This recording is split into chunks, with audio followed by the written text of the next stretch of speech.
Bonjour et bienvenue dans cette nouvelle vidéo où je vais vous montrer comment je conditionne ma pâte polymère Fimo avant de débuter un projet. À la fin de cette vidéo, vous saurez non seulement comment conditionner votre pâte polymère, mais également comment récupérer de vieux pains de pâte. Il est indispensable de bien conditionner sa pâte avant de commencer son projet pour avoir de belles créations bien solides.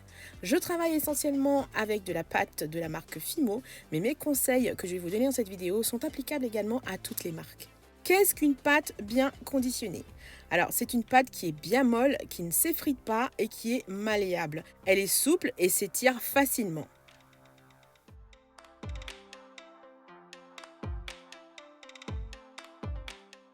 Pour préparer sa pâte, il existe heureusement des outils simples à notre portée. Il faudra bien évidemment une lame pour couper sa pâte et un rouleau.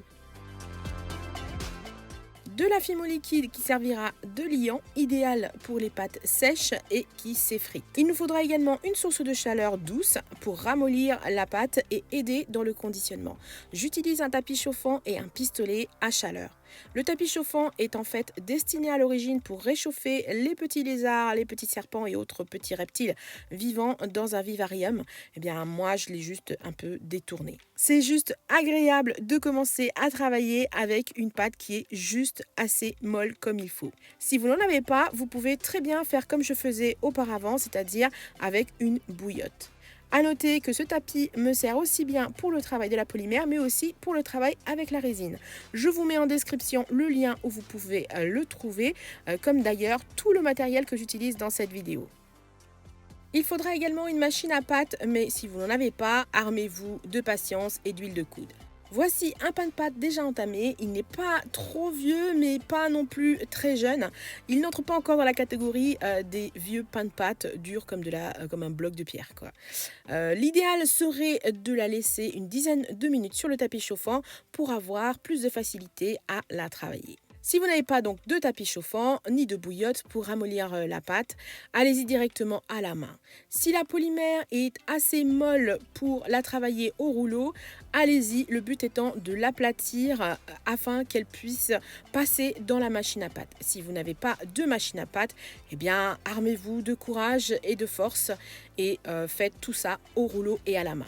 Si votre pâte est encore un peu trop dure pour la travailler au rouleau, chauffez-la avec la chaleur de votre main, roulez-la en boudin, pliez, roulez à nouveau, repliez et ainsi de suite jusqu'à ce que vous obteniez une souplesse suffisante.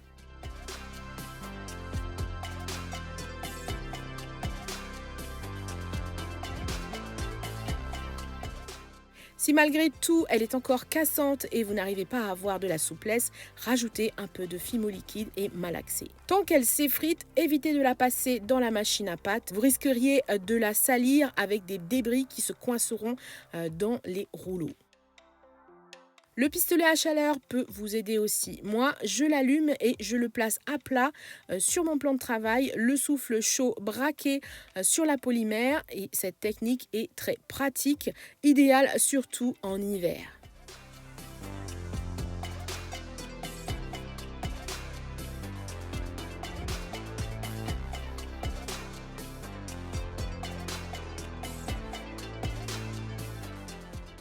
Je peux enfin travailler au rouleau.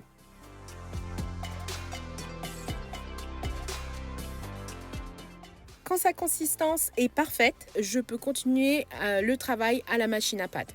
Petite astuce, surtout en hiver, pour éviter de refroidir à nouveau la pâte, je chauffe au pistolet à chaleur les rouleaux de ma machine à pâte. Je la passe ensuite plusieurs fois dans la machine à pâte. Si vous remarquez des bulles dans la pâte, il est impératif de les percer avec une aiguille ou un pic, sinon vous risqueriez de fortement le regretter après la cuisson. D'ailleurs, autre astuce, si ça vous arrive d'avoir une grosse bulle sur une création sortant du four ou déjà cuite, eh bien réchauffez-la à nouveau 5 minutes et à la sortie du four, posez une plaque de verre dessus avec un peu de poids si c'est une création plate ou un outil appuyant sur la bulle et laissez refroidir votre pièce ainsi.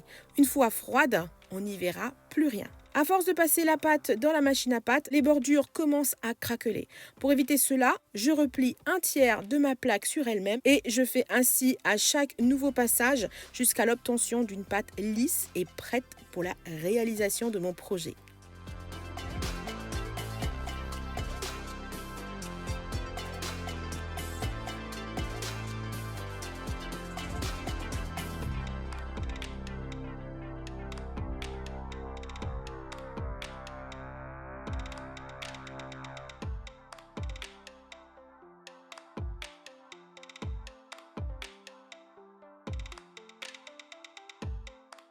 Pour les vieux pains de pâte comme celui-ci, il vous faudra un peu plus de patience.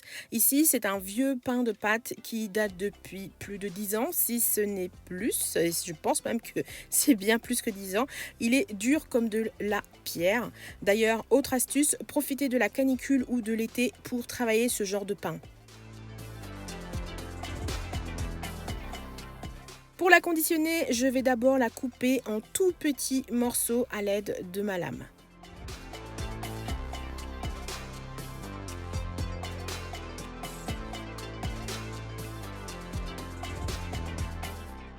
Une fois que c'est fait, je vais mettre tout ce petit monde sur une feuille de film cristal et laisser le tout au chaud une dizaine de minutes sur mon tapis chauffant.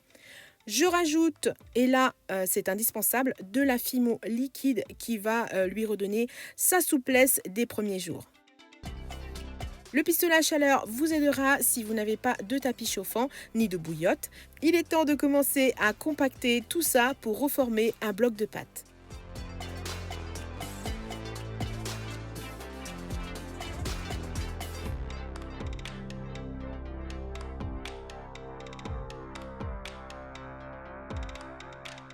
Voici ce que j'obtiens et maintenant je vais faire un gros boudin, pareil que dans la première partie de la vidéo, même punition.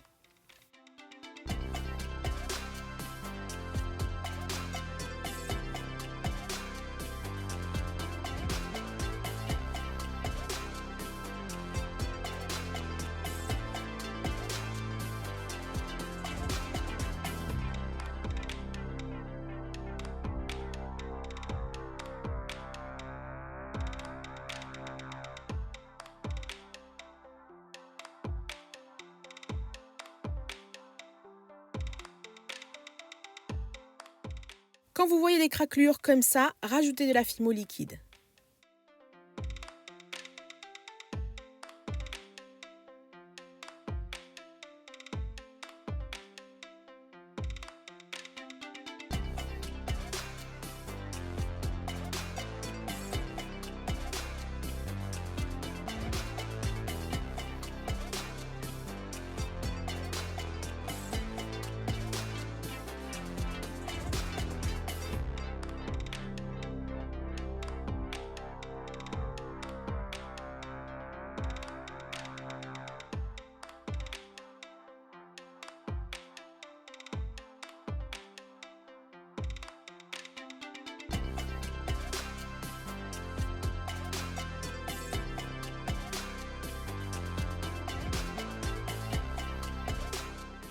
Et voilà le résultat, une pâte de plus de 10 ans, souple à souhait et prête pour un projet de malade.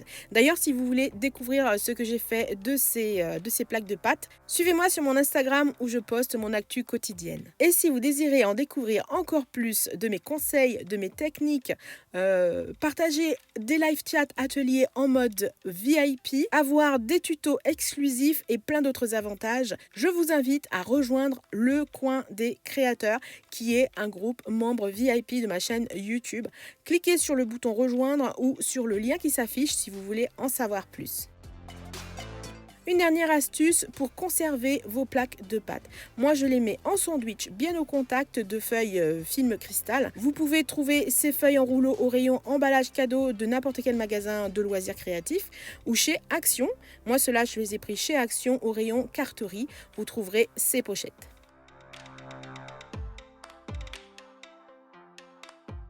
Enfermez-les ensuite dans une boîte hermétique.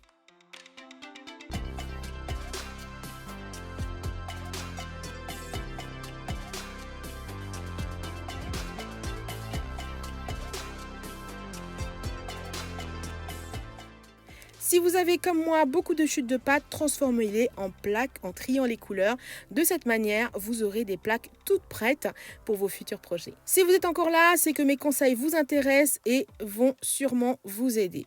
Si c'est le cas, dites-le moi avec un gros pouce en l'air, c'est sûr, vous me ferez plaisir. N'hésitez pas aussi à partager cette vidéo. Et d'ailleurs, si vous procédez autrement, dites-moi en commentaire. Je suis curieuse de savoir et d'apprendre de nouvelles techniques. Dites-moi comment vous procédez pour ramollir vos pâtes. Vous aiderez également toute la communauté. Sur ce, on se retrouve sur Instagram ou sur Trucs et Astuces de Polyméris, le groupe Facebook que j'ai créé pour les accros de la polymère, de la résine Co, les débutants comme les intermédiaires ou encore les confirmés. Je vous mets le lien en description. Les amis, je vous fais de gros bisous, portez-vous bien, faites attention à vous et je vous dis à la prochaine vidéo. Et puis, autre chose, je voulais vous dire, n'oubliez pas, souriez, vous êtes coquettes.